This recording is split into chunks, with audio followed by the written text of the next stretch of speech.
¿Qué tal? Nosotros somos el equipo 2 y en este video vamos a hablarles del tejido muscular cardíaco, sus principales características, las células que lo componen, así como de su sistema de conducción de impulsos. Cualquier comentario, duda o sugerencia, no olviden dejarla en los comentarios. El músculo cardíaco o miocardio es el tejido muscular del corazón, encargado de bombear la sangre por el sistema circulatorio mediante su contracción.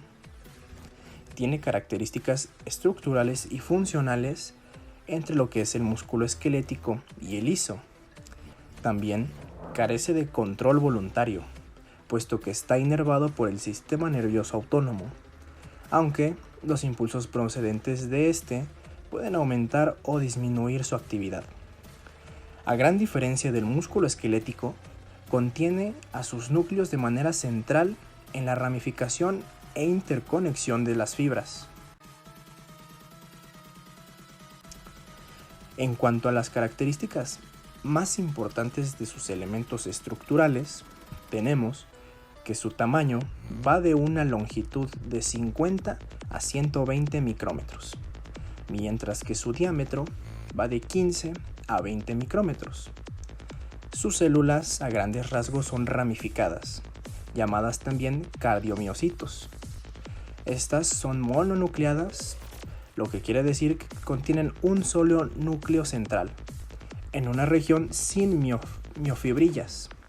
Este puede ser masivo, claro, redondeado u oval.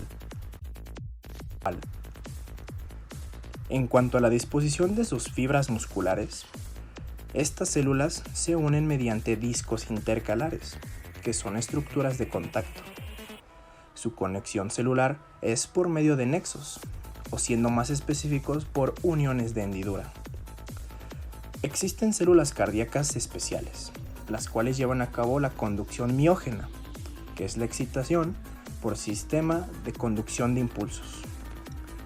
En conjunto, las fibras estriadas y ramificadas contenidas en el miocardio forman una red interconectada en la pared del corazón. Sus miofibrillas están dispuestas en sarcómeros y estas se contraen todas juntas, lo que genera suficiente fuerza para bombear la sangre a través de todo el cuerpo. El tejido muscular cardíaco es una forma especial del músculo estriado que está compuesto por células musculares cardíacas, también llamadas cardiomiocitos, en su mayoría mononucleadas, de 50 a 120 micrómetros de largo y de 15 a 20 micrómetros de diámetro. A continuación se mencionarán las características más relevantes del tejido muscular cardíaco. Los discos intercalares son los sistemas de unión que asocian a las células musculares cardíacas para formar las fibras del miocardio. El tejido muestra ramificaciones tridimensionales de las células musculares cardíacas, con lo cual, en conjunto, se forma la estructura espacial compleja del músculo cardíaco. De igual forma, el núcleo es eucromático y tiene un nucleolo o dos. A la altura de ambos polos nucleares se encuentran regiones citoplasmáticas carentes de miofilamentos, los cuales contienen orgánulos, gránulos de glucógeno abundantes, inclusiones lipídicas y, conforme avanza la edad, cada vez más gránulos de lipofusina. La conexión de las células musculares cardíacas se da por medio de nexos o uniones de hendidura, que se encuentran en la región longitudinal del disco intercalar y acoplan eléctricamente las células entre sí. El corazón se contrae por la excitación miógena, la cual se define como la contracción que empieza en el mismo músculo y no depende de la estimulación neuronal. Se da gracias a células musculares cardíacas especiales. Pasando al tema de orgánulos celulares, vamos a apreciar un mayor número de mitocondrias en estas células, así como se pueden observar en la imagen. A su vez, estas mitocondrias van a ser de gran tamaño, pudiendo llegar hasta las 8 micras de longitud. Estas van relacionadas al gran consumo energético que estas células tienen. A su vez, en estas células vamos a encontrar moléculas de glucógeno y trigliceroles, las cuales van a aportar energía a estas células.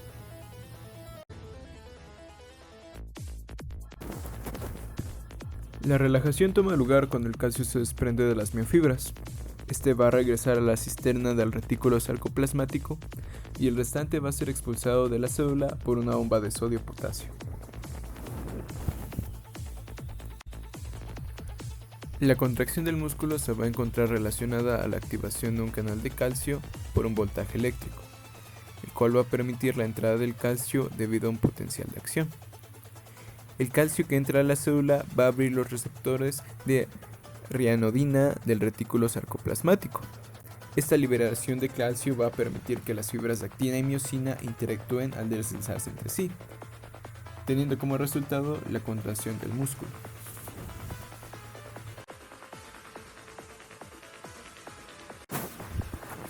Los discos intercalares toman importancia en la unión de las células, las cuales están unidas por cadenas, desmosomas, cuya función básicamente es de unión mecánica entre las células, y también podemos encontrar nexos, los cuales son los encargados de pasar los impulsos eléctricos sin retrasos por todo el músculo. Esto lo podemos apreciar fácilmente en la imagen mostrada. El impulso, representado por las flechas amarillas, puede continuar por el músculo gracias a estas conexiones.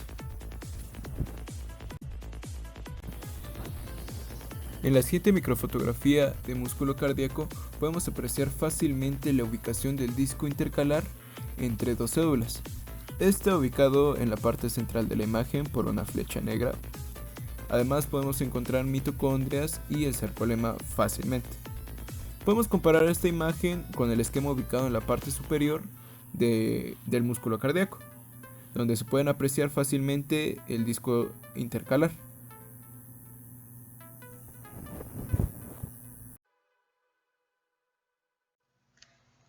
Ahora comentaremos sobre la célula muscular cardíaca y sus características. En la siguiente microfotografía electrónica podemos observar el aparato contráctil estriado, en el cual encontraremos filamentos de actina como de miosina. Si lo vemos, podemos deducir que es igual al de las células musculares esqueléticas, pero la diferencia radica en que los miofilamentos no están organizados en miofibrillas delgadas uniformes, sino que forman estructuras gruesas e irregulares. En la siguiente microfotografía electrónica podemos observar el aparato contráctil estriado, en el cual encontraremos filamentos tanto de actina como de miosina. Si lo vemos, podemos deducir que es igual al de las células musculares esqueléticas, pero la diferencia radica en que los miofilamentos no están organizados en miofibrillas delgadas uniformes, sino que están en estructuras gruesas e irregulares.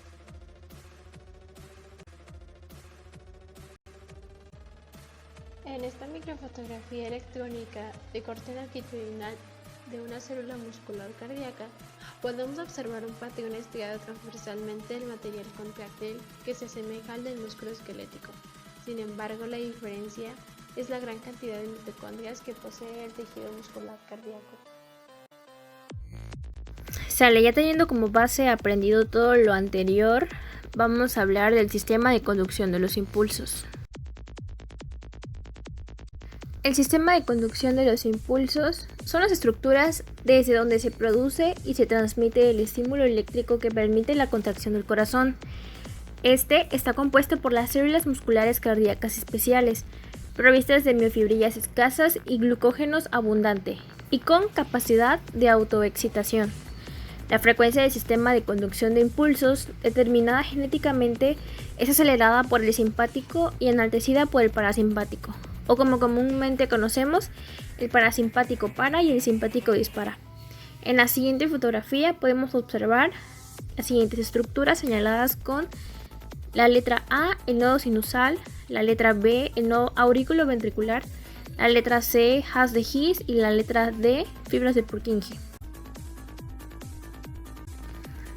Ahora hablaremos del primer componente del sistema de conducción de los impulsos, que es el nodo sinusal, o nodo de Keith y Flack. El nodo sinusal es una estructura subepicárdica. Recordemos que sub hace referencia a que está debajo y epicárdica del epicardio. En forma de uso situada entre la vena cava superior del atrio derecho y la orejuela derecha. Mide alrededor de 1,5 centímetros de largo y de 2 a 3 milímetros de ancho. Su principal estructura es el automatismo de las células, que generan una estimulación eléctrica a una frecuencia de 60 a 100 impulsos por minuto, iniciando el estímulo eléctrico y controlando el ritmo cardíaco. Es por ello que es el llamado marcapasos natural del corazón. La siguiente estructura del sistema de conducción cardíaco es el nodo aurículo-ventricular, también llamado nodo AB o nodo de Ashoff-Tawara. El nodo AB se encuentra en la base del septo interauricular, en el vértice del triángulo de Koch. Su principal función es transmitir los estímulos de las aurículas a los ventrículos, ya que es la única conexión que entre ambas estructuras existe. Bueno, a excepción de que si hubiera otra vía accesoria. El nodo AB realiza otras funciones importantes. Retrasa el impulso cardíaco, separando la sístole auricular y ventricular, y limita la cantidad de estímulos que llegan a los ventrículos, evitando que arritmias auriculares, como la fibrilación auricular, puedan transmitirse en su totalidad, provocando arritmias ventriculares graves. La siguiente microfotografía es una sección histológica sagital del nodo sinoauricular en el corazón humano, señalada con el inciso A, y el corazón de cerdo, señalada con el inciso B, ambas teñidas con el método de Van Gieson. Podemos observar cómo las células sinusales están en contacto con las células auriculares de trabajo y se caracterizan porque son más claras e inmersas en una mayor cantidad de tejido conectivo. La microfotografía señalada con el inciso C es una sección teñida con Van Gieson en la zona media del triángulo de Koch. Nótese la forma del nodo compacto aurículo-ventricular y las células transicionales en contacto con la superficie convexa del nodo compacto. Y la microfotografía señalada con el inciso D es una sección teñida con tricrómico de Mason, que muestra el haz penetrante de His rodeado por tejido fibroso del cuerpo fibroso central. El haz de His atraviesa el cuerpo fibroso central, permitiendo la conducción a los ventrículos. Este a su vez se divide en las ramas izquierda y derecha, que recorren el septo interventricular. La rama izquierda se divide a su vez en dos fascículos, anterior y posterior, que se extienden desde la base de los músculos papilares hacia el miocardio adyacente, ramificándose también hasta terminar en las fibras de Purkinje. Por otro lado, la rama derecha permanece como un mismo haz por la parte derecha del septo, hasta dividirse en pequeños fascículos que continúan con las fibras de Purkinje.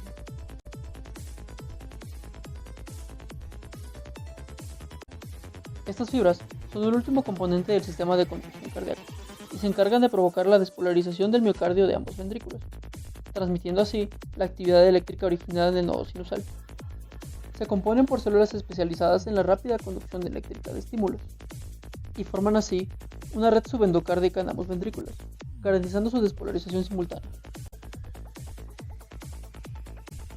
El electrocardiograma es una de las principales herramientas para diagnosticar las alteraciones del sistema de conducción. Este se divide en 4 regiones principales, de los cuales la primera es la onda P, que indica que las aurículas se contraen, bombeando sangre a los ventrículos, seguido por el complejo QRS, que representa la depolarización ventricular y su contracción. Después encontramos la onda T, que representa la repolarización del ventrículo. Y para finalizar, la onda U, que simboliza la repolarización de las fibras de Purkinje. Como puede observarse en la imagen, además de los segmentos ya antes mencionados, existen intervalos, que representan el tiempo transcurrido entre el final de un segmento y el inicio del siguiente. Gracias al uso de electrocardiogramas, la detección de alteraciones del sistema de conducción es mucho más eficiente que nunca, siendo los siguientes ejemplos los más conocidos. El bloqueo de rama refiere a un retraso en la conducción eléctrica con respecto al ventrículo afectado. La enfermedad del nodo sinusal refiere a una falla en el ya antes mencionado marcapasos natural, cuyos síntomas característicos pueden ser, pero no se limitan a, bradicardia sinusal, bloqueos sinoauriculares, arritmia sinusal respiratoria exagerada, fibrilación auricular con alto grado de bloqueo auriculoventricular, solamente por dar algunos ejemplos. Y por último, el bloqueo auriculoventricular, que refiere a un alargamiento del segmento PR. Este puede clasificarse en 3 grados diferentes, dependiendo de la longitud del segmento ya mencionado. En el primer grado, la duración de este segmento sería alrededor de 0.20 segundos. En el segundo grado, sería un alargamiento progresivo del mismo. Y en el tercer grado o completo, habría una disociación total de PR.